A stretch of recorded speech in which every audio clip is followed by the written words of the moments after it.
Good morning, everyone, and I apologize for the late start. Shibli Talhami is stuck in traffic and will be 15 minutes late. So we'll start without him, and I'm sure he will join us by the time he's ready to speak. I want to welcome you to the Carnegie Endowment for Peace, and thank you for coming here. It's difficult to get anybody focused on anything other than Syria in the Middle East these days, so you're all brave people to come here 20 years after Oslo. Of course, the first Oslo Accords were signed 20 years ago, almost to the day. Tomorrow there will be exactly 20 years. The agreement was considered a historic breakthrough at the time and was meant to be the first step on the road to a permanent resolution to the conflict based on the principle of two states, one Israeli, one Palestinian, living side by side in peace. At the end of a 5-year period, the Oslo process was supposed to deliver a permanent agreement on the framework for a settlement of the Israeli-Palestinian conflict. In fact, if I remember correctly, it was supposed to be May 10, 1999. But at any rate, as you are all aware, it did not work out this way. The years that have followed Oslo have been full of bitter disappointments and often a lack of real progress on the Israeli-Palestinian issue. In some respects, we have moved backwards, not forwards, in key areas. And in intermittent years, the term peace process has ceased to mean much. Earlier this spring, U.S. Secretary of State Kerry stated his views that time was running out and that the world had no more than 2 years before the window would close on the two-state solution. And so, to discuss all that, we have this morning 2 expert panels who will discuss both the past, looking at the legacy of the Oslo process, as well as the future and what the future might hold. We will look at the lasting impact that the Oslo experience has had on American, Palestinian, and Israeli attitudes and approaches towards the conflict. We will also consider the current dynamics on the ground and in the region more broadly and what they mean in the context of the most recent U.S.-engineered effort to resume bilateral talks between the parties. We've all been working on this issue for a long time, but we are here today because we don't think we can afford to give up. An Israeli-Palestinian settlement is in the best interests of both parties and the broader region. I want to thank you for joining us today and move directly to the first panel where we will hear 3 views. As Shai would remind me, not the Israeli, the Palestinian, and the American views, but an Israeli, a Palestinian, and an American view on the legacy of the Oslo process, what in their views has been the experience, the lessons learned of the last 20 years of peacemaking between Arabs and Israelis. And I thought we would start by asking Layla Halal to present the Palestinian view, Shai to present the Israeli view, and then hopefully by that time Shibli would have arrived and he can represent the American view. Layla Halal is director of the Middle East Task Force at the New American Foundation. Her work has focused on Syria, the Israeli-Palestinian conflict, and issues related to U.S. foreign policy. She worked at UNRWA as an advisor, senior policy advisor before, and she also worked as a legal advisor to the Palestinian negotiators from 2002 to 2008, so she's well equipped to talk to us about the Palestinian view. Shai is director of the Crown Center for Middle East Studies and professor of politics at Brandeis University, and he was previously also the head of the Jaffe Center for Strategic Studies at Tel Aviv University from 1997 to 2005, and also served as a member of the UN Secretary General's Advisory Board on Disarmament Matters. So with that, let me turn the floor to Layla. Okay. Thank you, Marwan, and thanks to the Carnegie Center for hosting this important event and for inviting me to be part of it. I need to clarify one thing. I am not Palestinian, but I feel very much a solidarity with Palestinians and, of course, have lived in the West Bank for about 7 years when I was working with the Palestinian negotiators and then with UNRWA. So I hope to be able to represent what I think is something close to a Palestinian perspective or a view on how some Palestinians may look at the Oslo legacy. I think in that regard, I mean, there's probably 12 million legacies, and there's so many stories that have sort of emanated from the past 20 years due to what has been essentially a condition for 2 decades of imposition of a tightening closure regime, extensive and unprecedented settlement growth, the construction of a separation wall, housing evictions, deaths, injuries, imprisonment, detentions, new and secondary displacements, and protracted refugeehood and statelessness. So I think if you spoke to Palestinians, you would hear 12 million different stories that represent the legacy of Oslo in these different ways. Individual, family, community stories, all interwoven around the experience of loss of land, immense hardship, and waiting. But we're in Washington, so I don't want to dwell on narrative, and I'll go straight to policy. I was asked to keep my comments to 5 minutes, and I'll try to do that. I just want to... You can take 10. Take 10? Yes, because Shibli's late. So in thinking about what the Oslo legacy may look like from the Palestinian perspective, at the policy level, I see that there are different institutional manifestations as well as political manifestations that I think that we should focus on that go beyond sort of the physical obstructions to the two-state solution. So institutionally, we have the main institutional representation of the Oslo legacy, and that's the existence of the Palestinian Authority. It was intended as an interim governing authority, an administrative body, and it's essentially now functioning as the representative of the Palestinian people, because it is the counterpart which is engaged when we talk about Palestinian interest and the Palestinian-Israeli peace process.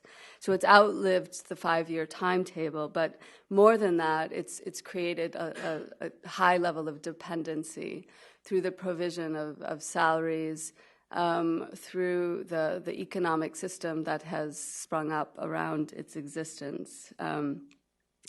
And it represents a conundrum for the Palestinian people, I think, because they do benefit from its existence. They do want to see an independent authority separate from the Israeli occupation. At the same time, they understand, I think, that the existence of the PA creates an illusion that the occupation is somehow not there, and an illusion of equity between the Palestinians and the Israelis. So that's one institutional manifestation that I think is quite important when we think about what's happened and what we do going forward. The other institutional manifestation are the interim arrangements that have grown out of the interim accords signed after the famous initial declaration of principles on the White House lawn between Rabin and Arafat. This is a regulatory system that defines the occupation and the relationship between the Palestinians and the Israelis, particularly now in the West Bank, between the Palestinians in the West Bank and Israel. This regulatory system determines the tax collection system, the VAT collection, which amounts to, I think, nearly $1 billion in revenues, which is a primary source of revenue for the Palestinian Authority, and which gives Israel primary control over how that revenue is collected, and amounts to a system by which the Israelis are able to extract Palestinian compliance with the international order, which is built up around this Oslo legacy. The regulatory system also includes jurisdictional control over different parts of the West Bank and the Gaza Strip, and has created certain security arrangements around, areas that the Palestinian Authority police and security forces control and what is under Israeli control. And this is, again, a system that was put in place to last for 5 years, but is now pertained for years, and it's a reality, and it's become a normalized reality. I think the other institutional manifestation to think about is that the peace process itself has become an institution by which elements of conflict between the Palestinians and the Israelis, incidents of conflict, whether that be an announcement of settlement growth or the mass attack on Palestinians by Israelis, or an Israeli or Palestinian attack on Israelis, is always fitted into this prism of the peace process. We're always dealing with the question of how you resolve the conflict, waiting for a bilateral peace process to produce an end of conflict. And the other implication from this institutional arrangement of the peace process is that international law has been increasingly sidelined as a basis through which we view acts on the ground and issues of accountability. Now, turning to political manifestations, I think the primary impact from a Palestinian perspective of, Oslo has essentially produced a high degree of fragmentation of Palestinian land. The Palestinian cause has been deeply fragmented, and the people have been fragmented. Land-wise, we have the division between the Gaza Strip and the West Bank. Before the signing of the Declaration of Principles in 1993, there was an ability to move, well, actually, slightly earlier this was changed, but there was, previous to the peace process, an ability to move from the Gaza Strip and the West Bank. And now that movement has been stopped completely. Land fragmentation. We have areas A where the Palestinians have the most extensive jurisdictional control, areas B where they have some security control, and then you have areas C, which is under, that's 60% of the West Bank under Israeli control. So the situation for Palestinians in the West Bank within these different enclaves has created, land fragmentation. The East Jerusalem is now considered separate from the West Bank. That's due to the closure regime, which is checkpoints, but also the permit system. And it's becoming a normalized way in which we talk about the West Bank and East Jerusalem. Facts and figures of settlement growth are divided up between East Jerusalem and the West Bank, and the reality of the Palestinians is different in these two increasingly jurisdictionally defined areas of land. The Palestinian cause is now broken down into 5 permanent status issues: refugees, settlements, borders, security, when in fact the question of occupation and the rights of the refugees are really sort of the primary questions before, that define the Palestinian cause at this day and time, but we're not able to really think of it that way, and certainly U.S. foreign policy does not relate to the Palestinians in that regard. And then you have the PA, which represents an increasingly narrow segment of the 12 million Palestinians. They're representing through electoral systems the Palestinians that live in the West Bank and Gaza Strip previously, now the West Bank. And what about the other Palestinians, the millions in the diaspora, in the refugee camps, etc.? People-wise, obviously, this has had an impact on creating divisions between the Palestinians in Israel, Palestinians in the territories, the Palestinians in the diaspora. When you're unable to actually reach each other, that means you're not able to maintain family and community connections. And then there is the Hamas and Fatah divide, which is creating which has contributed to the polarization of the people in the cause. So I think generally, what this means, is that the paradigm of the two-state solution is at political risk. I mean, we always think about this. We always say that the two-state window is closing, and we speak about that with respect to the diminishing territorial area of a future Palestinian state with respect to settlement growth. But I think that the fragmentation of the Palestinian cause and the people and the institutional hangover of Oslo has meant that people are very cynical on the Palestinian side about the two-state solution. And the political imagination of the Palestinians has not moved beyond the two-state, but I think that the concept of two-state as the 1967 borders with a compromise solution on refugees and some kind of sharing of East Jerusalem is no longer animating the Palestinian imagination. And yes, that means that one state is more relevant, but it doesn't have a political vision.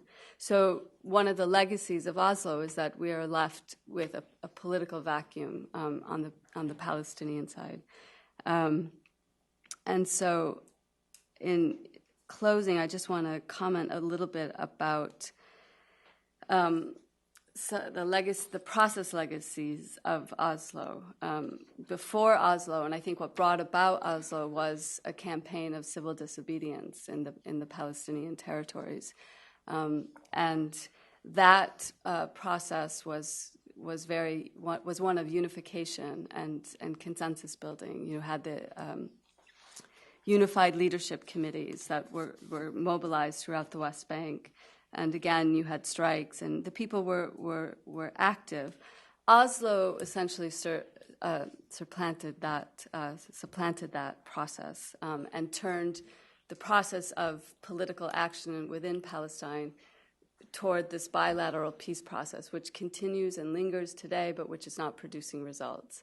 And I think we're increasingly seeing in the Palestinian scene an intention to return to those tactics and to the notion of a Palestinian populace mobilized around nonviolent action.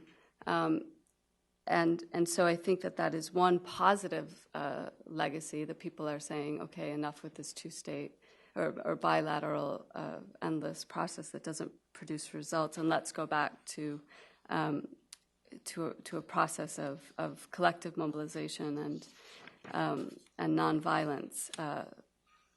And I think that's something that we need to think about going forward, because what that means is that within the peace process of, for instance, this current initiative led by Secretary Kerry, we can no longer afford to ignore the Palestinian people and focus solely on what happens at the secret negotiation table between principals in the negotiations. So, with that. Thank you very much, Leila. A very critical assessment of the Oslo process. It resulted in fragmentation. International law has been increasingly sidelined, and the PA representing a tiny fraction of the Palestinians all over the world.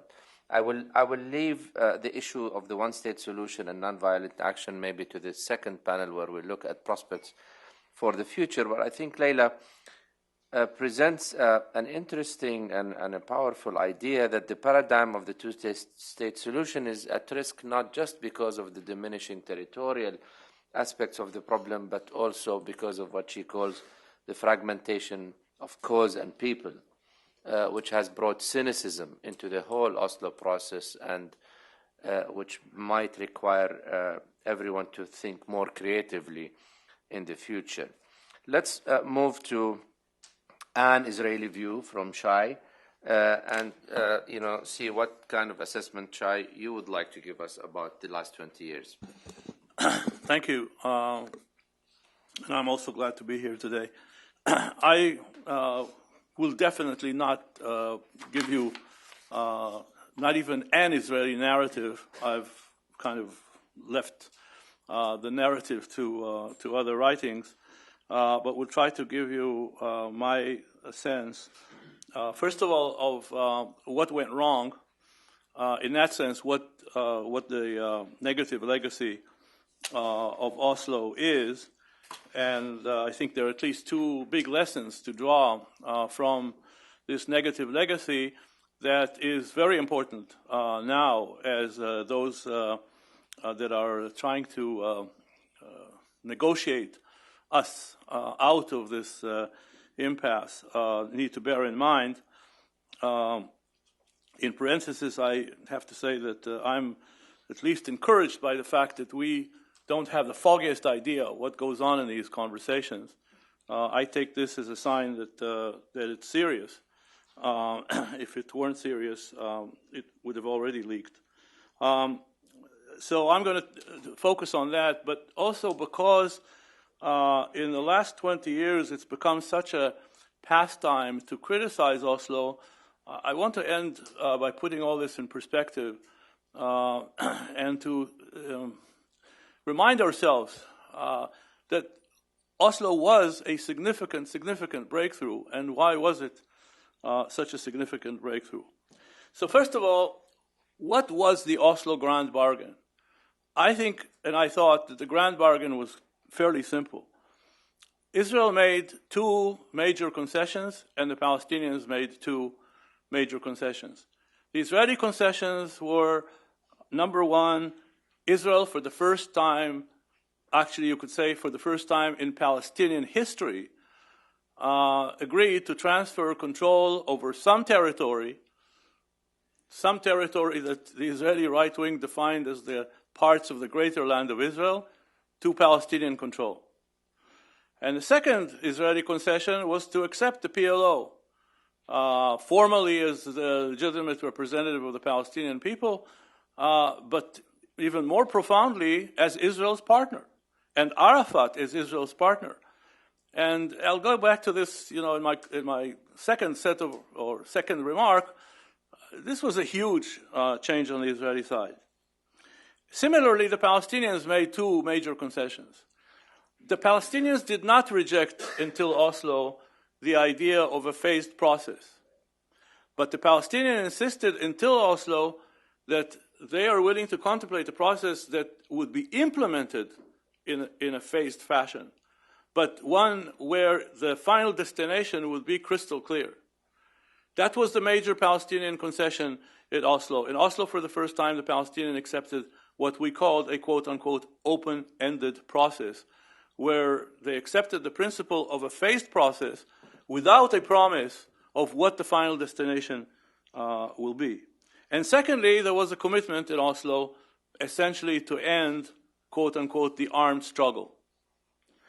Now, the problem was that this agreement, because it was an open-ended process, did not reach closure on any of the issues that both sides cared about. It did not actually result in meeting the Palestinian national aspirations. And for Israel, it did not result in the end of the conflict. So now what does it mean? What does an open-ended process mean? It means that when the Oslo Agreement was reached, was not the end of the bargaining. It was the beginning of a new set of bargaining.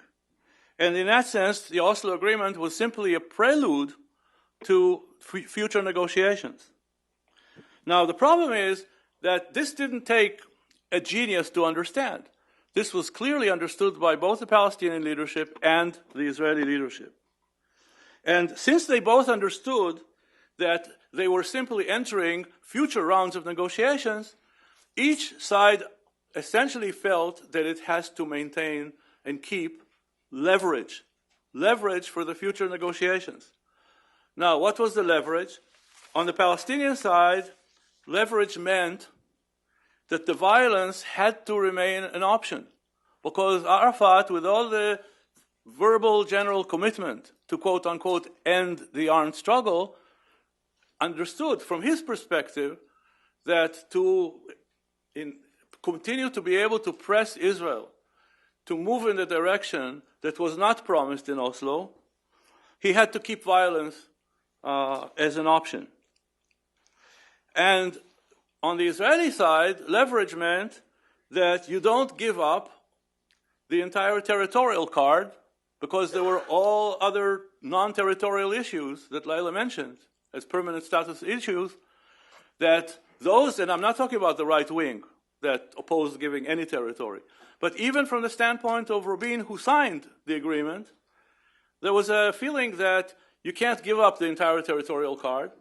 Remember that that was also the critique of Barak when he became prime minister in 1999 and wanted to go directly to permanent status agreements. I mean, his notion was that this phased process gradually deprives Israel of the territorial card which it would need in a permanent status agreement.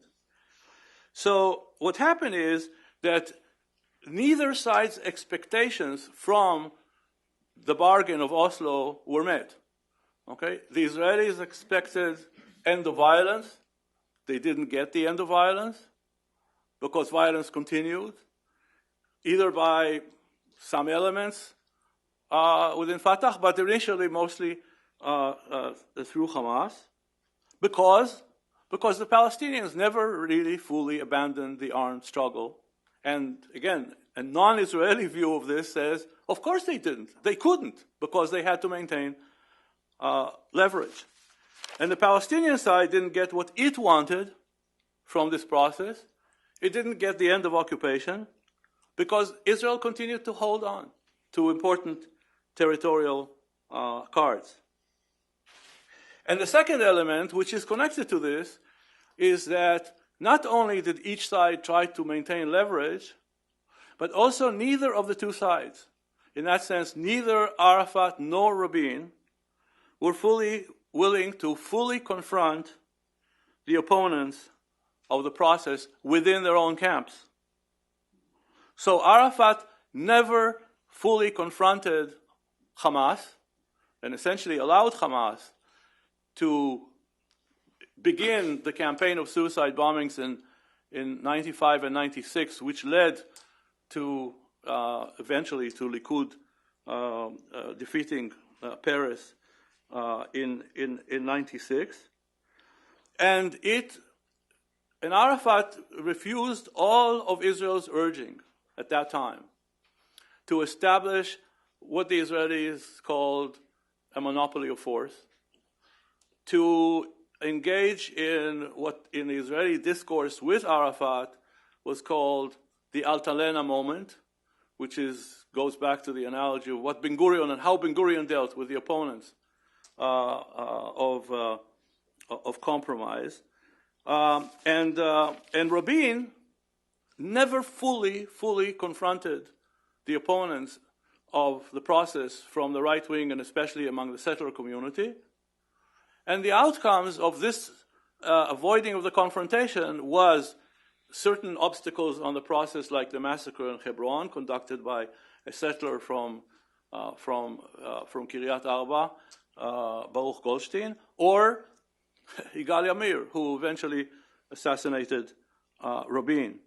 So if you take these two elements, which is number one, the fact that the two parties continue to hold on to elements that they thought were their leverage, and the fact that both sides avoided fully confronting the opponents on both sides of the process, really answers the question of how what was conceived as a confidence-building process became a confidence-destroying process.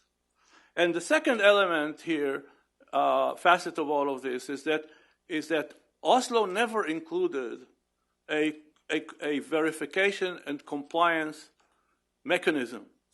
So there was never a mechanism put in place.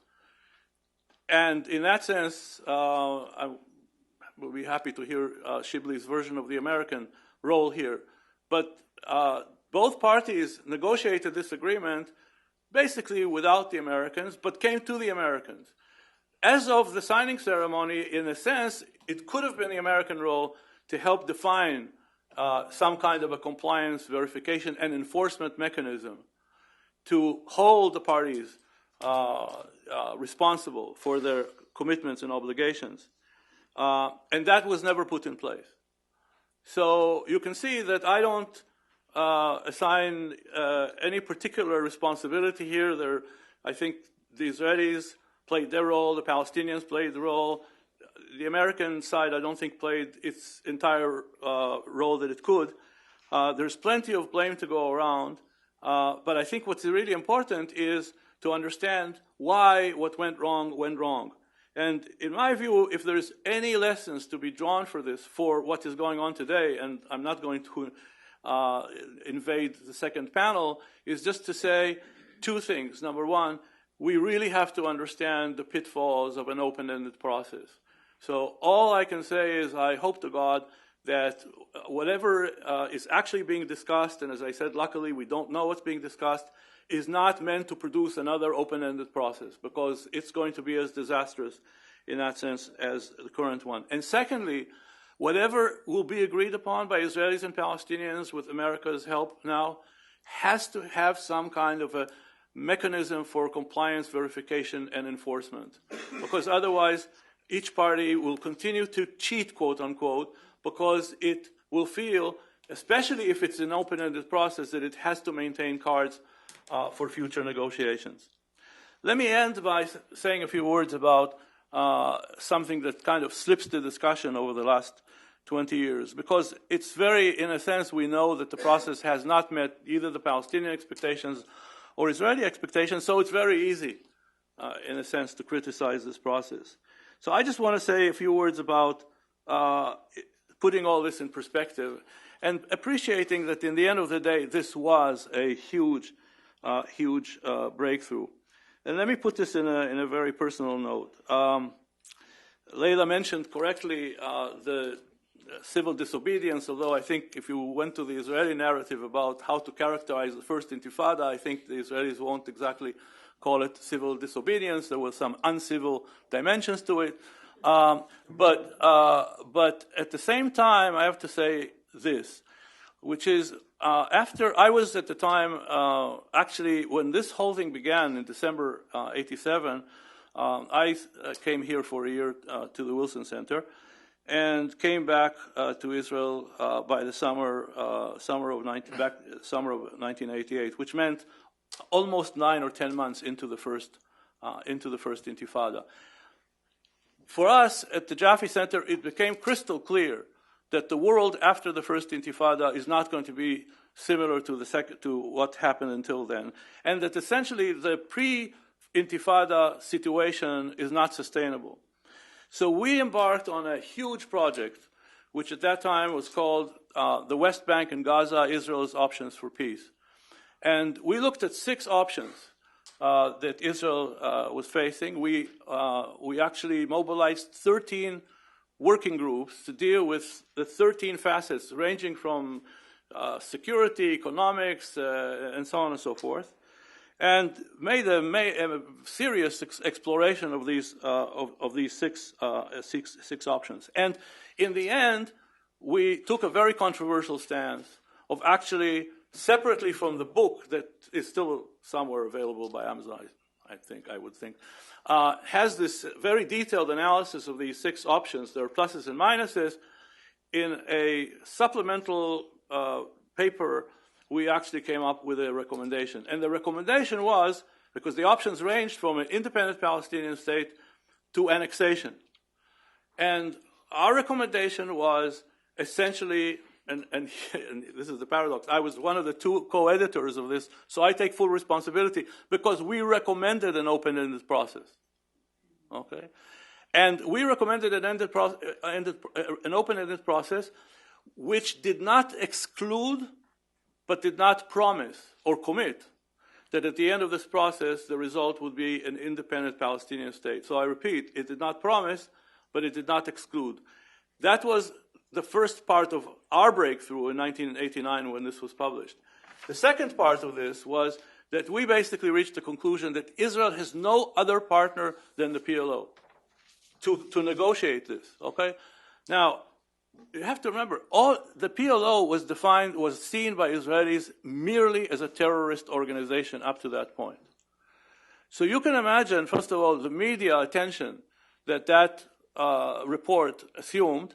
The other thing that happened that morning is that Prime Minister Shamir announced publicly that he's never, ever, ever going to read this report. The result was that the phone never stopped ringing because everybody wanted to read the report that the Prime Minister said he's never going to read. So in that sense, we should have paid, or actually we didn't have to because he did all the advertising for us. But all this just gives you, I just wanted to, not to emphasize our role as prophets here, or even as people who directed the country or began to direct the country in the direction of Oslo, because this was, again, a major revolution, also because the Jaffe Center was not considered, at least until the report came out, a leftist organization. It was considered to be a centrist organization led by a former general, one of the 1967 war heroes, that for the first time told the country, we have no choice but to enter a process that will not exclude the establishment of a Palestinian state, and where the negotiation partner would be the PLO. This was a monumental revolution, and it took from 1989 to 1993, to the signing of Oslo, or to beginning negotiations in early 93, for somebody like Rabin, who all of his life regarded the PLO as a terrorist organization, to come around. So all I wanted to say is, yes, it's very easy to either through narratives or analysis, poo-poo today, 20 years later, the Oslo process. I just wanted to remind ourselves that before we do this, we also have to remind ourselves that it was a major, major, major breakthrough. Thank you. Thank you very much, Shai, and I think what you said goes very well into what we're going to hopefully hear from Shibli. Shai, of course, sees the process, this Oslo process, as a very important breakthrough. He listed the reasons for it. He also lists what I think are two also very critical points about this process. One, that it was open-ended, and as a result, this was one of its major shortcomings. Neither Leila nor Shai mentioned, for example, the issue of settlements, but the issue of settlements is a direct result of this open-ended process. When, at the time of the signing of Oslo, the number of settlers in the West Bank and East Jerusalem were about 250. They are today 500,000 plus. So in the 20 years that separate us from Oslo, the number of settlers doubled, precisely because it was an open-ended process, when of course, the argument at the time was that it was a 5-year process, and people thought that they could afford to ignore the issue of settlements for a couple of years if, indeed, in 5 years they were supposed to come up with a permanent agreement. And the other idea, Shibli, that I also hope you can comment on, is the verification and compliance version. It is true that Oslo did not have a verification and compliance process. That was attempted to be rectified in the roadmap, which did have a verification and compliance process that was never implemented. Basically, the Americans, the quartet, but led by the Americans, were supposed to provide that verification and compliance process to make sure that the two sides were meeting their obligations. But of course, that process was never implemented in any serious way. And it came 10 years after Oslo. And it came 10 years after Oslo, absolutely. So, Shibli, with these in mind, I hope you can enlighten us on what you think the American position throughout this process has been, and what are some of the lessons learned as well. Well, thanks very much. First of all, thank you for hosting this, and thanks to the Carnegie Endowment for organizing this. And I'm really pleased and honored to be on the panel with Leila and Shai. And these are friends, and in some cases, as in the case of Shai, we've known each other for more than a quarter century. And I think that goes for Marwan as well, and Leila is a more recent friend. So I'm not going to get into the detail of verification, although just to as a footnote, and Marwan, you may have mentioned this earlier. I apologize for coming late, but part of what I'm going to talk about is based on our recent book that I did with my colleague Dan Kurtzer, Bill Quant, Steve Spiegel, and Scott Lasinski. We spent 5-6 years looking at American foreign policy since 1989, and I was charged with drafting the section on Oslo and the failure at Camp David. So I spent quite a bit of time looking into it, and yes, you're absolutely right about the verification issue. That's one of the things that we very specifically talk about in the book, and there's a lot of detail on it and lessons to be drawn. But I choose to talk a little bit more broadly about it, and I'd like to start by looking at it in historical perspective when you're evaluating that decade, certainly up until the point that the negotiations collapsed in 2000 with the Camp David negotiations, and looking at it strictly from the point of view of American foreign policy. It wasn't only a wasted opportunity. It was that, because you look at it in historical perspective, and when you look how close people got, certainly on the Syrian-Israeli track, and how this historic opportunity opened up on the Israeli-Palestinian track, and in the end, it didn't come together. Certainly, that is a wasted opportunity, but it's more than that. It's a huge strategic failure. And I want to talk about that a little bit with two elements to it. I know, yesterday we commemorated a horrible tragedy for Americans, 9/11. And I know that, when 9/11 came about, no one wanted to talk about linkage because linkage was a bad idea. And in some ways it is, because there was no direct linkage in some ways. Yesterday, by the way, Ron Paul tweeted that 9/11 was a blowback for American policy in prior decades. It's getting a lot of backlash on that. But I think that misses the point. It's not about that. I ask you to think differently about it. When 9/11 happened, the U.S. and the Arab world were in the midst of major confrontation that was a result of the collapse of the Israeli-Palestinian negotiations and the rise of Al-Aqsa Intifada and bloodshed that was on television. This is the year that really made Al Jazeera and the Arab satellite as big as they were, because this was the story of anger with America over this issue. That's the context in which 9/11 happens. Now, imagine, in reverse, that in July 2000, the negotiators succeeded, and we did have Israeli-Palestinian peace. And you did rally all the Arab states behind it. And what would the context have been for that tragedy in terms of this issue then being an asset rather than a liability in implementing the anti-Al-Qaeda strategy and the war on terrorism for the U.S.?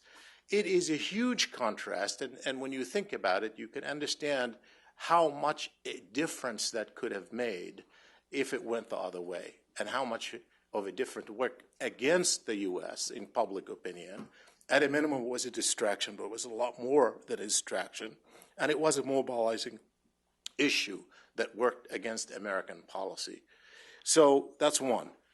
The second, I ask you to look at it in terms of the difficulty of mediation following that collapse. Because that collapse wasn't just a collapse of an episode of negotiations to return, but it was really the end of belief in peace.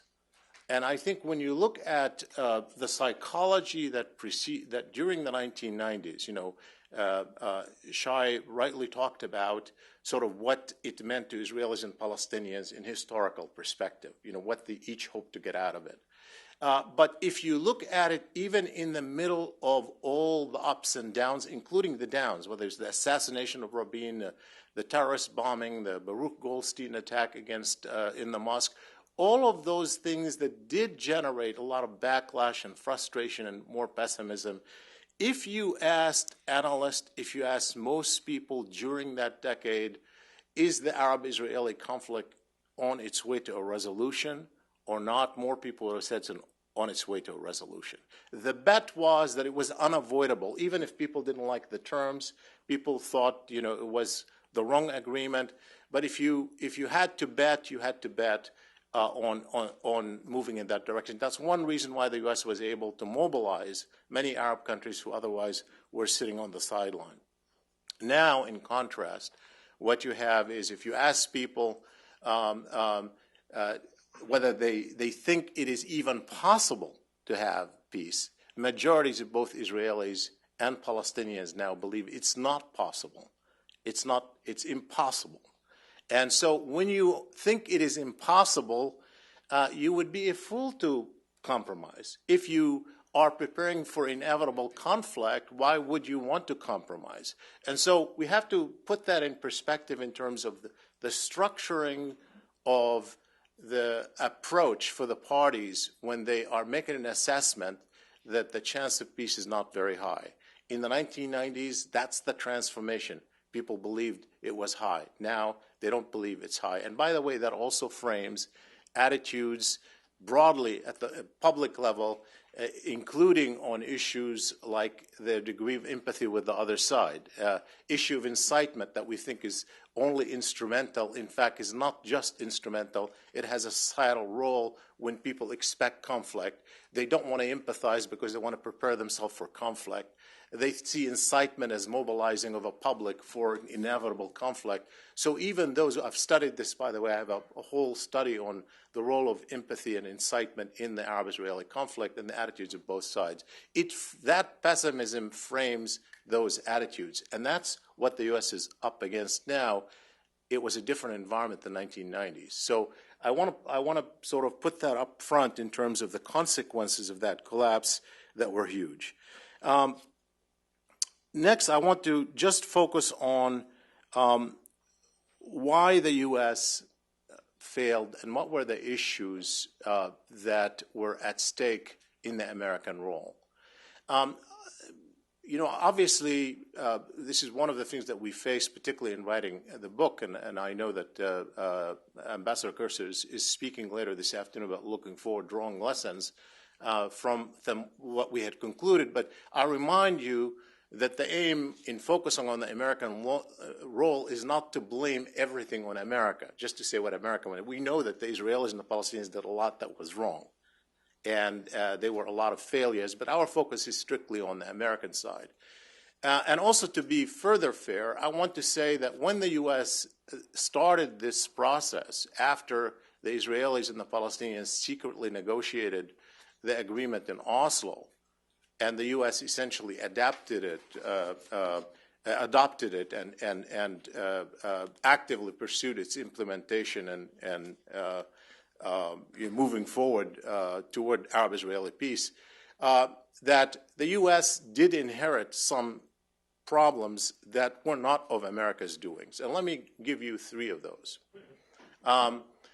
First is the amazing asymmetry of power between Israel and the Palestinians. It's not that the Palestinians had no leverage, and the main leverage is that Israel couldn't do it on its own. And obviously, and then you had the Intifada, the first Intifada, still sort of, in the background. But by and large, it was it's very, for example, if you contrast that with the Egyptian-Israeli negotiations in the 1970s that led to the Camp David Accords between Egypt and Israel, Egypt was the most powerful Arab state that had just fought a very effective war in 1973 that Israel badly needed to have peace with if it was going to prevent a future war. And so there was, separate even from the Cold War, you had this two tough parties that had their own power vis-a-vis each other and vis-a-vis the rest of the world. The Palestinian-Israeli asymmetry is huge. And for the U.S., that is a problem. It is a problem because it doesn't matter what kind of mediator you want to be fair, but you want an agreement. You don't want to fail. And it's always easier to get concessions from the weak than from the strong. And that is a real problem in the structure of power. Second, the U.S. inherited the incrementalism of Oslo. It wasn't of America's doing. That was a bad, lousy agreement. Postponing the final status issues ended up being a disaster. The notion that incrementalism was going to help build confidence exactly was the wrong thing for two reasons. One reason is that buying time buys time for all the opponents to derail it. We discovered that because these are historic type of negotiations that are never going to please everyone, and there's a lot of passion around them. And when you give opponents so much time to derail it, they will exploit it. But the second reason, I think, is a negotiation reason. If I am negotiating on whether or not to, pull out of a particular region or city, and then I'm looking ahead, all the big issues, the borders, security, Jerusalem, refugees, settlements, all the big issues, we said we're going to postpone them. Well, the problem is the minute you make a concession on a small issue, it affects your posture on the next issue. And every agreement that you make in the interim in some ways has the potential of weakening your posture for negotiating for final status issues, which are yet to come. And so in that regard, I think there was a built-in reluctance to make the concessions in the short term. We saw that at various stages, particularly later when Barack came into office. Why should I make this? This will weaken me politically. I'll wait to make the big deal down the road. And so here you are dependent on making progress incrementally, but incrementalism is made more difficult by the fact that you're postponing the major issue. That is something the U.S. may have been able to work around. You can say, well, the U.S. didn't exploit that sufficiently, didn't work with it enough, but that the U.S. inherited. That came with Oslo. That was part of what the U.S. was handed. The third thing really has to do with the nature of the American role. And that, is a complicated story, obviously, in part because the U.S. is not a typical mediator between Israel and the Arabs. Obviously, it's not. I mean, on the one hand, it is a mediator, meaning it is trying to fairly represent, both parties' interests and come up to a fair agreement. It's doing that. But in part, it's Israel's central allies and protector, and so it has to look after Israel, and Israel is part of American politics. It's not just separate from domestic American politics. Third, the U.S. has interests even beyond Israel in the Middle East, namely in the Arab countries, particularly with regard to oil and other strategic interests.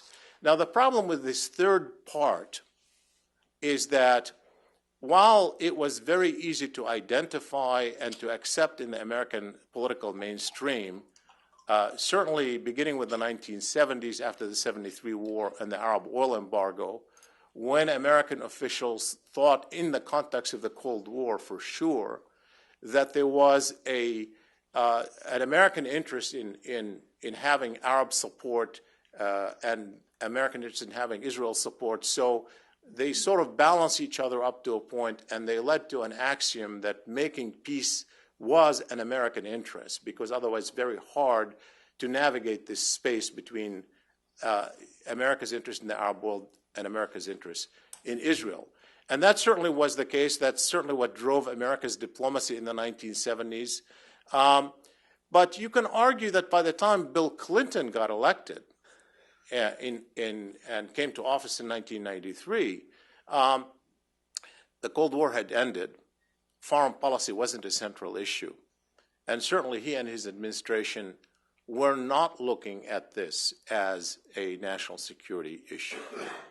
And that happened certainly as, if you look at how the U.S. ultimately got involved in the negotiations, it wasn't over some strategic threat that, as happened, for example, after the 73 war, but it was for different reasons. And those reasons had to do with, number one, Israeli interests, meaning that Israel wanted him to do this. He did it. Two, he did see a benefit to the U.S. from doing it, a historical opportunity that he could exploit. Over time, he even learned to empathize with the Palestinians and on the Arabs. And ultimately, when he came to Camp David, it became possibly part of his legacy. But one of the things that we discovered in doing the research is there was no evidence at all that Bill Clinton, who spent so much time on it and clearly exhibited a lot of talent, and as I said, he had this incredible capacity to project empathy, and he did that even toward the Palestinians when they blamed him of being pro-Israel. He still had that capacity to do so, which is very unusual and very helpful in negotiations. But there was no evidence that he ever believed that this was strategically essential for the U.S. In fact, there's every evidence that he thought that this was, helpful. Yes, the people were telling him it was helpful. He discovered it would be helpful, but never thought it would be strategically essential for the U.S.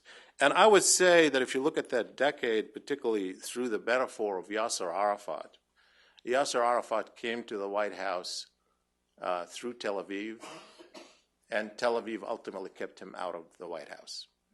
And there was no escaping that kind of relationship that he suffered from that, because that was just something that is unavoidable.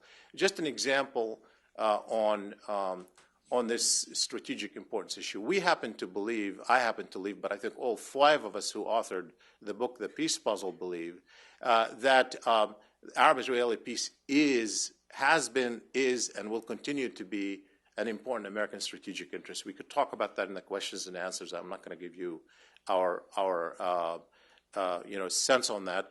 But second, that it is really impossible for the United States to effectively negotiate Palestinian-Israeli peace, given the gap that exists between them, without having a president backing it, and a president who believes it's strategically important for the United States. It's too hard, too difficult, requires too many things to put it up on the top of the priorities to make it happen. And with all the resources that Bill Clinton did, it wasn't for those reasons. And one of the things that we saw, for example, in the way, separate from how Oslo, the negotiations themselves proceeded, but if you look at the particular case of Camp David, where it was something that, obviously was supposed to be a finale that could have clinched an agreement akin to the Egyptian-Israeli Camp David agreement, everything about it was not done with an eye to the strategic consequences. There was never an interagency preparation of calling the different agencies of government to say, what if we failed? What kind of consequences might happen to us on that front or elsewhere in the Arab world?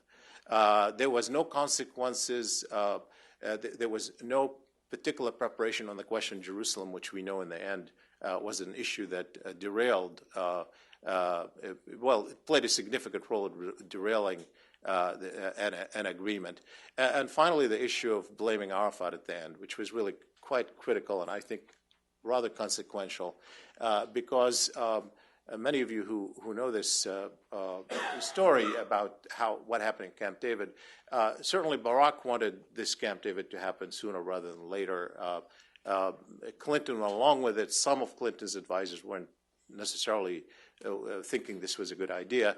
But Arafat particularly thought it was a bad idea. They thought there wasn't enough preparation. He thought he would be cornered by Barack and Clinton at the White House, and he wanted a commitment that he would not be blamed for the failure at Camp David. And he got it from Bill Clinton. Bill Clinton gave him the word that he would not blame him no matter what happened in Camp David. We all know what happened toward the end. Many reasons for the failure of the negotiations. Certainly both Palestinians played it badly, Israelis played it badly, the U.S. played it badly.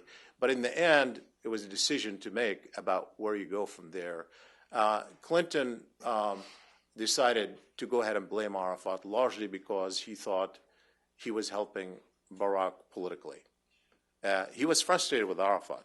Don't get me wrong. He didn't think Arafat did what he wanted him to do. So there was a lot of frustration with Arafat. And Arafat played his hand very badly at Camp David. It's not the, I mean, when you're looking at it from there's a lot of blame to go around. So, but that strategic decision, I think, was particularly consequential for the way the Palestinians saw it, interpreted it, and in terms of Arafat's inclination ultimately to do some very bad mistakes, particularly with the Second Intifada. But there again, there was never an assessment, even in the meeting, about consequences. And I just want to end with that for now.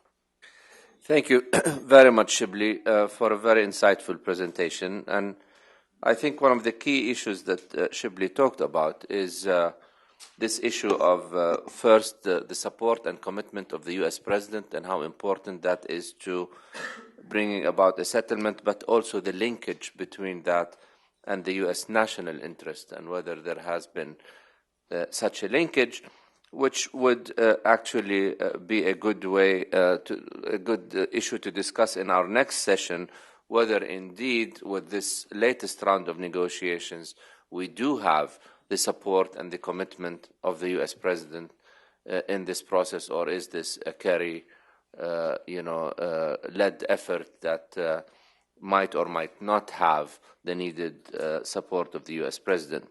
We just heard truly three very thoughtful presentations that looked at different angles of the Oslo process and the legacy of the last 20 years.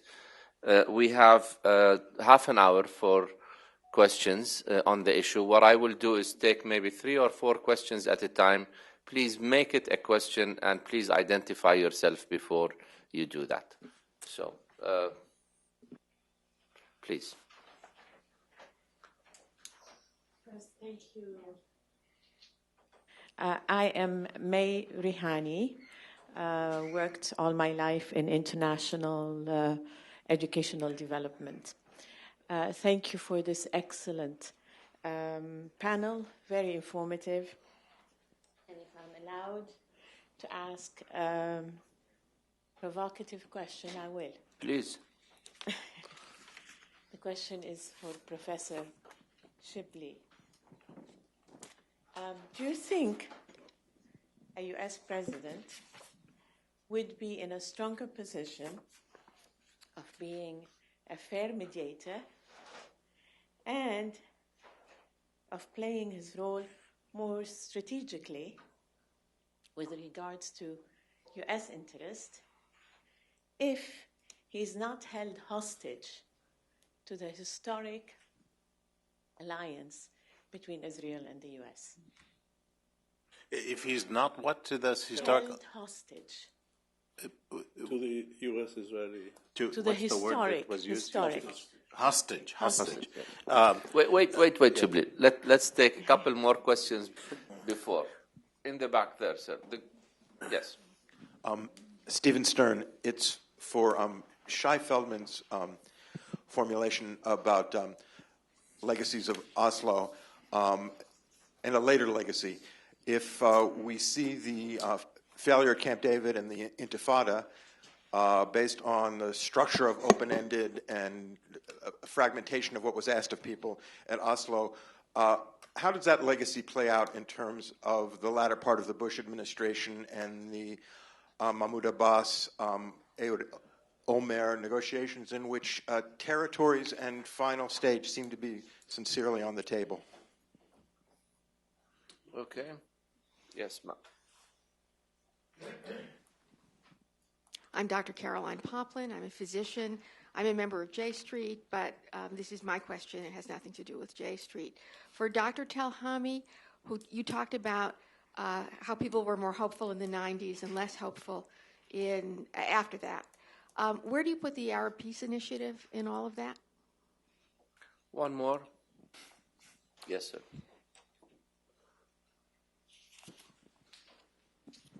Hi, my name is Kenneth Rothschild. As to the approach that this panel takes and that has always been taken, it seems to be too academic. It doesn't grasp the reality of the people. I mean, this is not to attack you, Lila, but there should be a Palestinian on this panel. Well, there is a Palestinian. Oh, you are a Palestinian? No. Oh, yes, okay. Yes. But not an Americanized Palestinian. But my point is that, be it whatever it is, we've overlooked the reality of the people and what they're suffering. Just a couple of points. One, the American issue and the Western issue. I mean, Israel has represented basically the West's interests in the Middle East. It's a Western established. They got the bomb. They got the money for the military and things like that. These issues seem to get overlooked. And as far as Arafat goes, he was put in a position where he had no choices. He wasn't given enough of a window to offer some compromise. So he was forced to take the militarized issue that he did. So my point being, and my question, my generalized question is, how are we going to get to some of the real issues and the real suffering that's going on, because people will not grasp the reality of this if it just becomes an academic issue forever? Thank you. Just for the record, in fact, we did attempt to bring a Palestinian and an Israeli from the region, not living here, but for all kinds of reasons that was not possible. But we did attempt to do that. Okay, let me, Layla, you want to start? The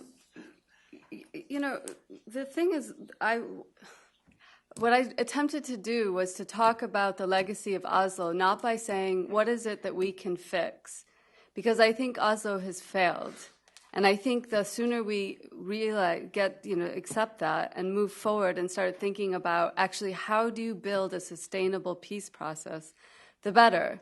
And I think, yes, okay, if the U.S. president got behind a peace deal, then he could see it through. But the fact is, as someone who's been on the inside of negotiations on the Palestinian side, and I assume it's true also for the Israeli side, there's a lot of dancing going on where we know that you're sitting at the table and you're talking about formulas that may be able to you may be able to get some agreement by the parties, and a U.S. president may be able to push it through. But the fact is that if the people don't accept the formulation, then you're not going to get the leaders to sign off on it. And this is the major problem with the Oslo process, is that we have been assuming that you can get an agreement on the Palestinian minimum maximum concessions and a minimum Israeli concession, and it's not even touching the real problem that exists between the Palestinians and the Israelis, and it's not something that the leaderships can sell to their peoples. And so I think we need to stop thinking about what is wrong at the secret negotiation table and what is wrong with the diplomacy framework, and start thinking more about how you build peace from the ground up. And so that is really what I wanted to emphasize was, given the legacy of Oslo, what challenges exist within the Palestinian scene for building a peace process that the people can rally around, and that leaders then can take forward with confidence and clarity and purpose. Because I think that there's a lot of game playing that we've been doing for the past 20 years, and I think, enough is enough. Well, let me take up the issue of the Israeli U.S. strategic relationship. I don't think any president at all can assume they can change that, even if they wanted to. I think if you look at if you go into President Obama's speech in Jerusalem, he said something really interesting. He said, "It's the easiest thing in the world for me to just say I support Israel and go home, because that's what Congress wants. That's what the sentiment is in Washington." So he's working essentially. He said, "I'm not going to do it because I think it's important." Now, I hope he means that he thinks it's important. But the point of it is that's the automatic pilot position here. This is where America is. This is where the American elites are. This is where Congress is. And so would it be easier? It doesn't help because that's already built in. So the question is, even actually up to a point, if you look at the Arab-Israeli negotiations, including the successful negotiations, they understood that the U.S. has a special relationship with Israel.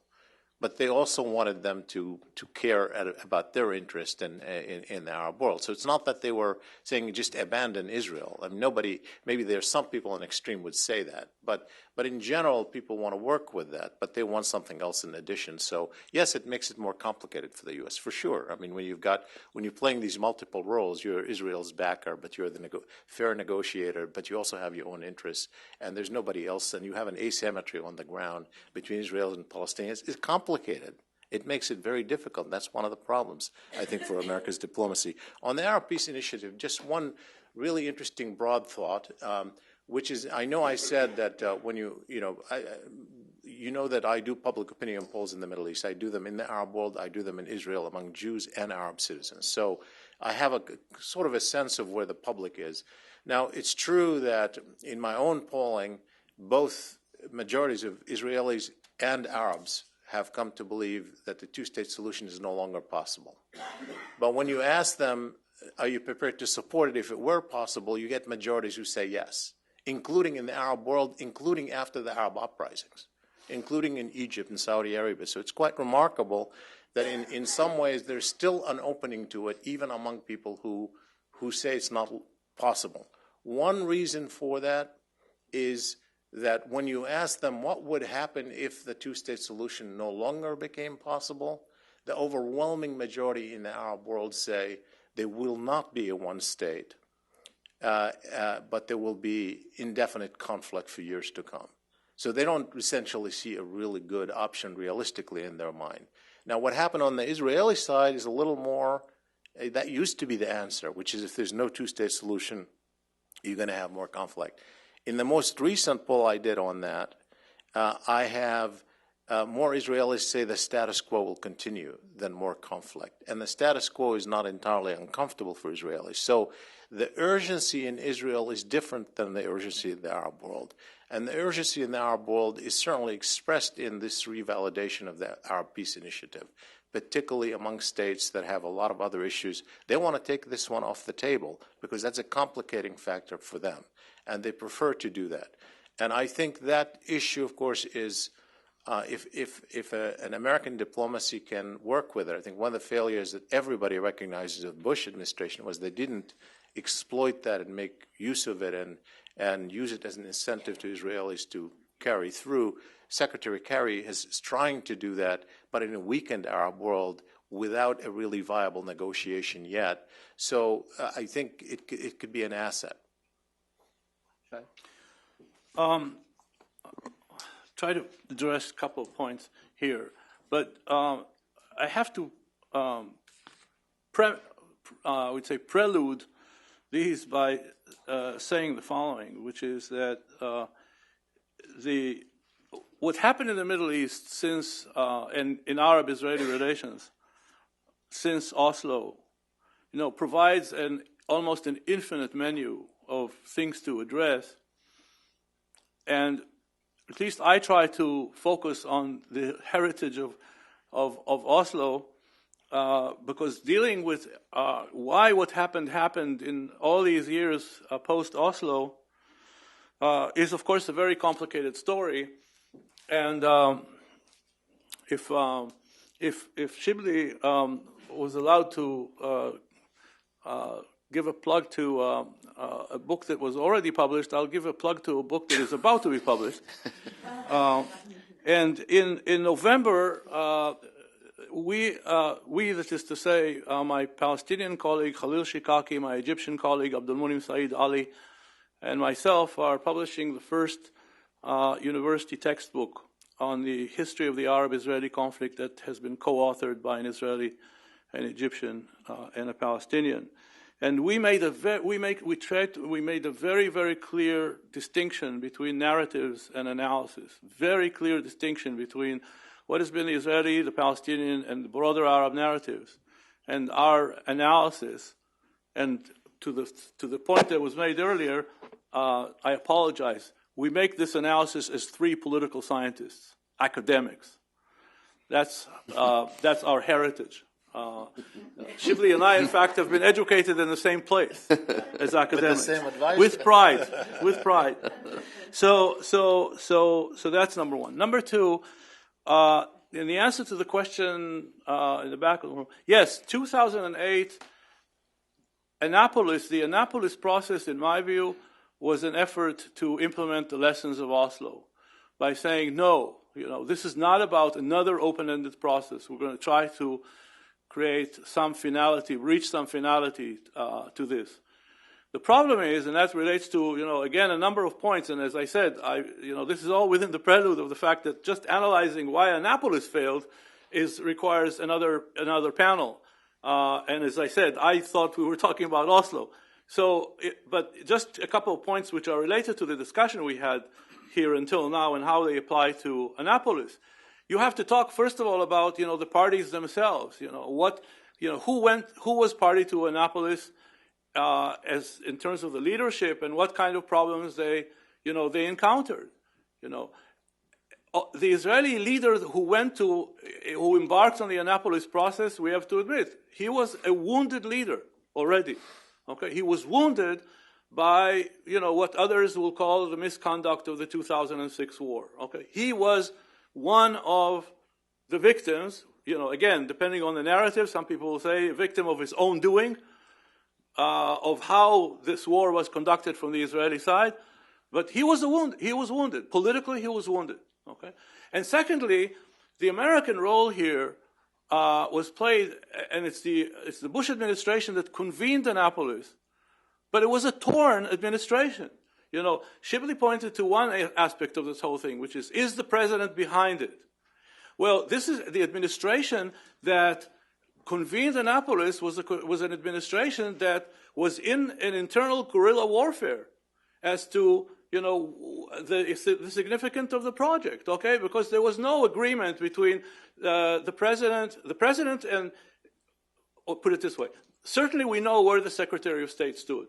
Okay, we know where the Vice President stood, and we know that they were not standing in the same place. Okay, and that also includes the people who, of course, were around him. And where the President stood is not clear. It's clear that he gave the Secretary of State, the rope to try this.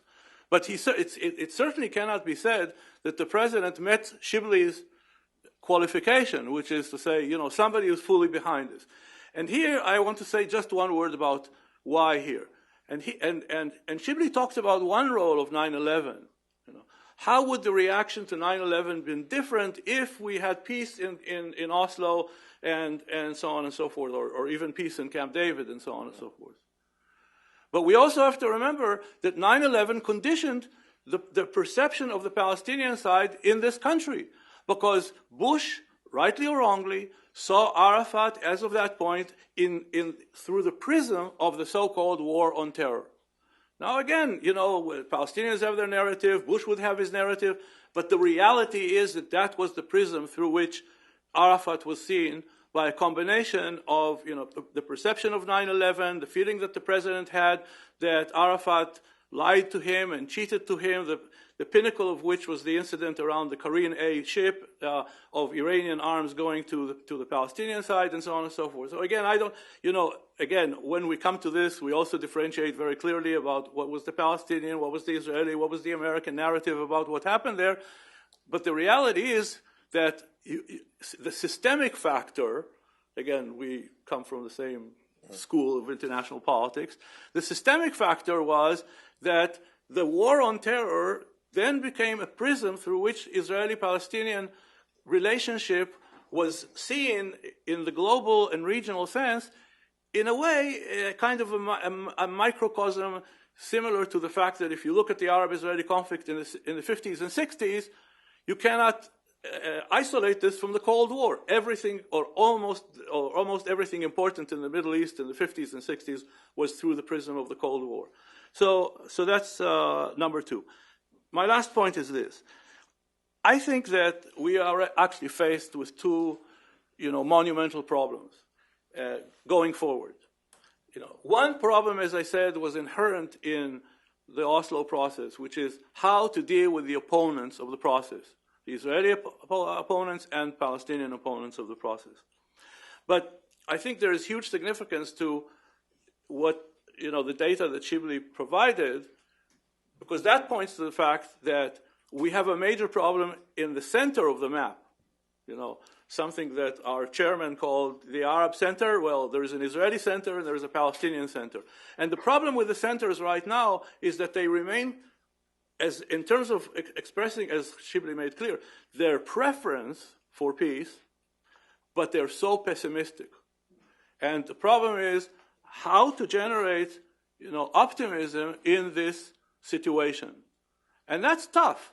And in a way, I would say that on the Israeli side, and again, I apologize if I'll do like a tiny little venture into or invasion of the next panel, which is there used to be a time that the principal locomotive, and I'll speak here only on the Israeli side, was positive.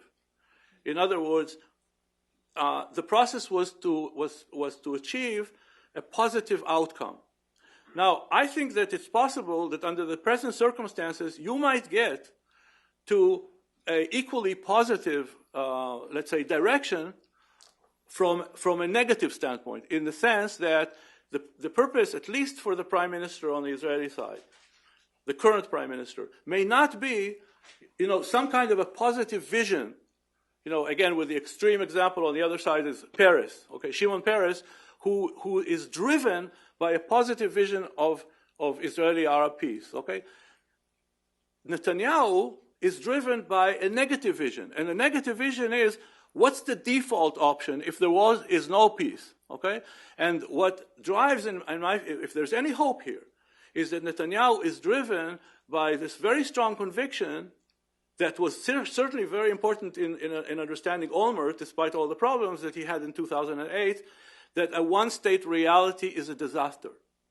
So he's in this game not to create a positive reality, to avert a negative reality. But it doesn't mean that trying to avert a negative reality is less effective in getting the desired outcome than being driven by a positive reaction. And only in 6 or 7 or 8 months from now we'll know the answer to this question. Okay, I'm afraid we have room for one more round of questions before we move to the other panel. Yes, sir, please. Hi, Philip Swigert, Foundation for Middle East Peace. Thanks so much for giving this very interesting presentation. We can hardly hear you. Sorry. In our advanced age. I have a question for Leila and for the other panelists here. You mentioned that you see peace as being built from the ground up. Could you elaborate a little more on that, especially given the fragmentation that exists post-Oslo among Palestinians, and also Israeli apathy? Okay. Yes. George Asusa, Palestinian living in London. Yes, I think it's been a great panel and a lot of insights. I want to ask the panel, we understand that the Oslo process has failed. Has anybody won, or have we all lost? The three parties, the Americans, the Palestinians, and the Israelis. That's an easy question. Yes, please. Lucy Kutzer-Allenbogen, United States Institute of Peace. This probably can be combined with a question about peace from the ground up. I also had a question, Layla, about your comment that the people aren't going to buy in, the Palestinian people aren't going to buy in, no leader will sign an agreement on a formula that the people can't buy into or support.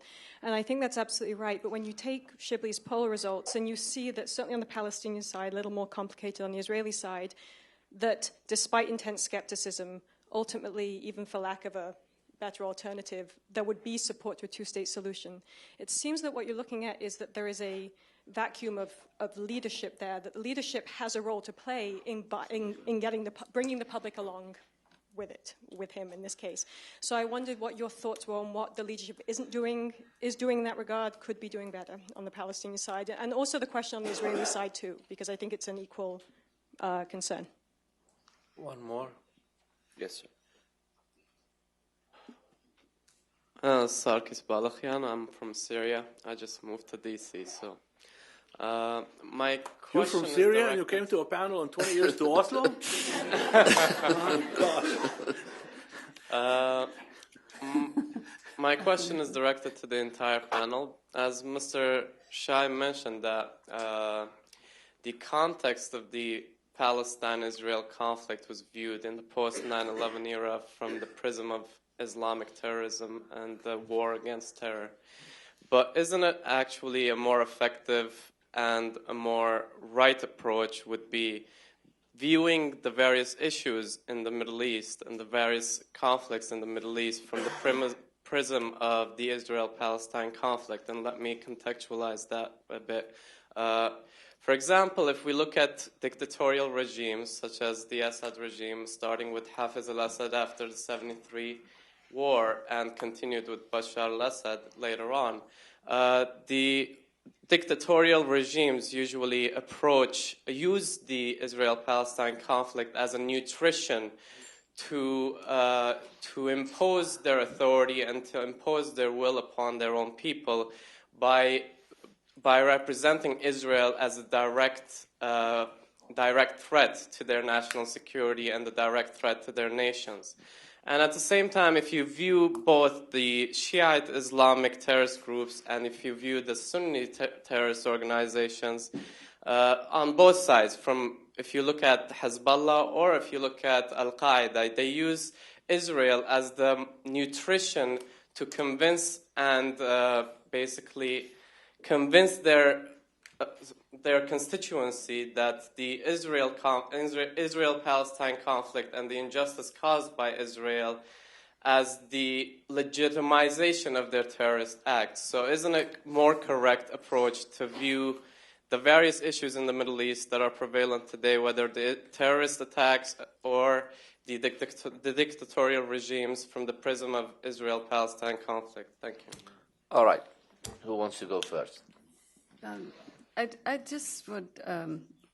I think that we have to remember that the Palestinian-Israeli conflict is one of colonization, and it's not a situation of civil war. Where if you get the right people in the room, and you deal with the spoilers, and you figure out trust building mechanisms, and you get the diplomatic framework in place, then you may have progress. It's not that kind of peace context. And I think we forget that because 20 years of Oslo has suggested that, there are two states that are trying to negotiate a solution.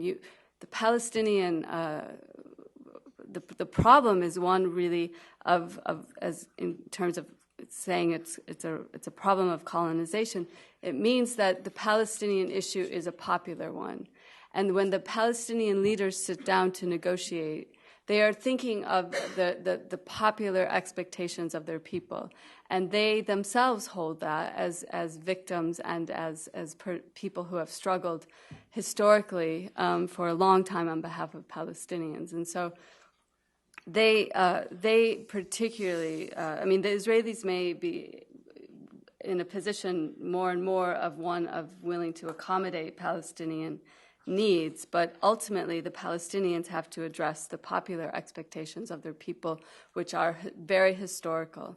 And I think that, for instance, around the refugee question, the U.S. and the Israelis have not allowed the Palestinians to address their people on this issue adequately, because it is such a taboo for the Israelis to even think about the notion of recognizing refugee rights, that a Palestinian leader is very hamstrung to actually go to the people and say, we recognize that you have these rights. I recognize, I uphold the right of return. 194 is important. But let's talk about what we really need in order to get to a situation where you can be living in a better condition, where we may be able to achieve some of this right in practice. The peace process over the past 20 years has narrowed the space for the Palestinian leaders to be able to talk to their people in an honest way because of the oversensitivity to Israeli taboos, and because the Israeli public is not willing to really tolerate, they get upset at the notion, if we raise the right of return, that this means, that the Arabs are coming to take and destroy the Jewish state. So that narrows the space for the leadership to be able to engage their people in terms of building a consensus around a compromise solution. And so I think that, this discussion is very much talking about what happens at the table, but again, we need to think more about, how peace is built between leaders and their constituents, and what kind of messaging is needed, and what kind of political space needs to be created, not so much at the table, but within the environments. And there needs to be more outreach to the Palestinian refugees and to the diaspora. And it's not, the West Bank Palestinians, their agreement on a compromise solution is not going to enable a peace. It's just not enough. So, and which means, I think, that we have a long road ahead of us. And we need to start thinking about different kinds of processes and even paradigms in order to get progress. Let me address the grounds up very quickly. And I'm obviously a supporter of grounds up. I'm served on so many groups that help sort of people to people, and I think it makes a difference. But that is not the problem, I think. I think that when I look, for example, at the research evidence, particularly when I research Israelis and Palestinians, and I think compared to other conflicts, what I see is that, yes, interaction and positive interaction can help. We find that, for example, people who have friends on the other side have a slightly more capacity to empathize and to have more conciliatory view toward the other. But while that makes a difference, the trend is still the same because it's defined by these bigger structural barriers, namely how people assess the conflict, their collective identity issues, and the bigger aims that they have. So I think that they all fall into this psychology, particularly when there is conflict. It doesn't matter what bridges you built. The minute you go into this zero-sum mentality and you think you've headed to conflict, you just rally and you just forced to take sides. So I think it's a good thing to do. It is helpful, but let's not think that that's going to be the way to solve the problem. Who won and who lost? Of course, we here as analysts could say, well, both Israel and the Palestinians lost and the U.S. lost, and I've made the case that the U.S. lost.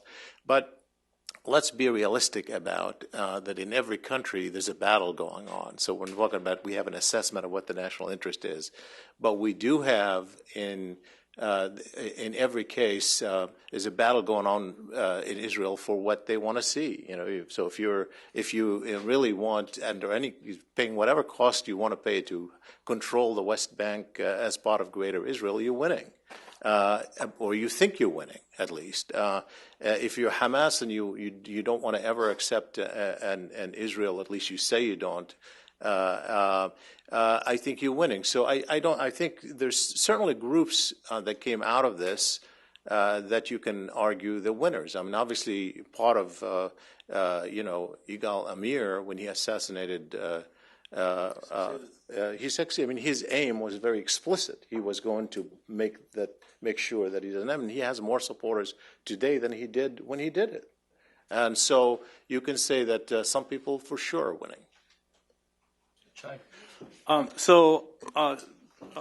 Some of my job was done for me, so I won't have to repeat, just to make sure you understand where I stand. So on who lost, I agree completely with Shibli. Everybody lost. Everybody is to say the three parties lost. Within the three parties, some won. I still think the majority among the three parties, or at least the Israelis and the Palestinians, lost. I also completely agree with him on, number one, the importance of people-to-people, ground up. I've been involved in this in different ways than Shibli has, but I have no illusion that that's a substitute for leaders reaching a grand bargain. There's no one can substitute that.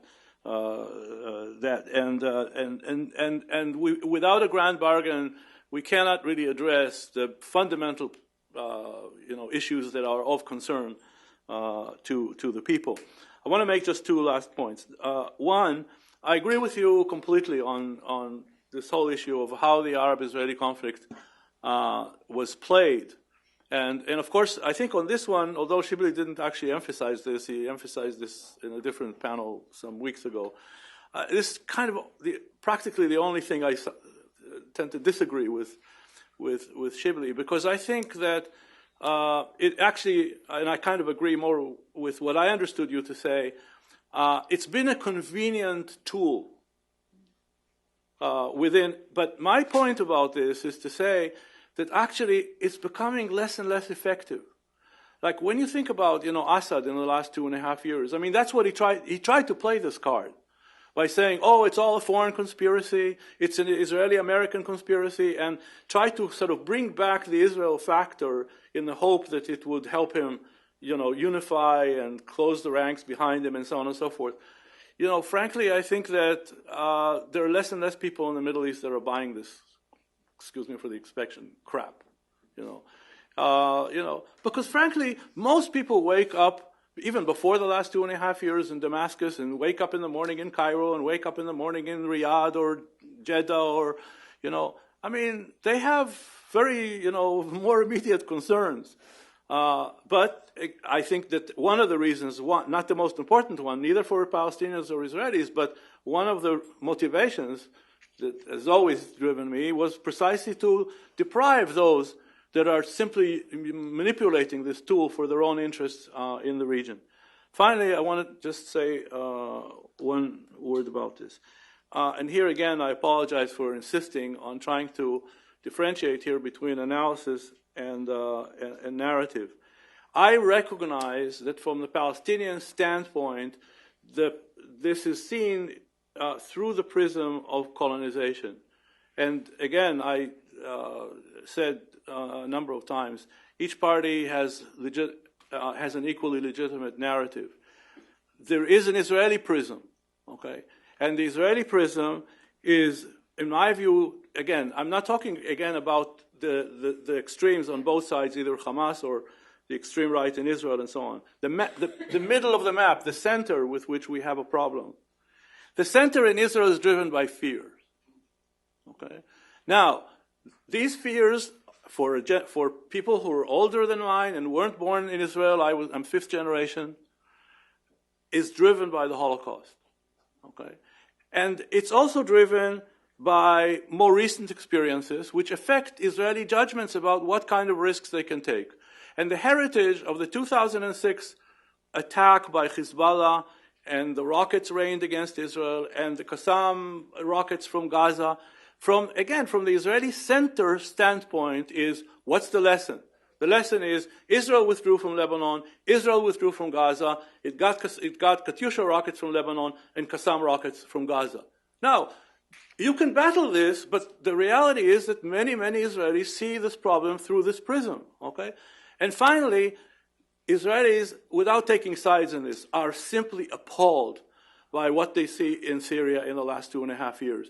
Now, this is a completely different prism from how this is reflected here for two reasons. Number one, the American media doesn't show 5% of what Israelis see because the Israeli media picks up from the YouTube and everything, all these much more horrific pictures than is seen in the American media.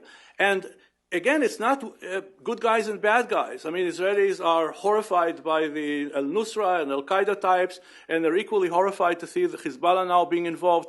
But that's not the point. The point is, for Israelis, the center, not the analysts, not the academics, it's, God, if Arabs can do this to one another, what happens if we show weakness? That's the number. So my point about this is that the challenge, and here is where I differ with some of my European friends.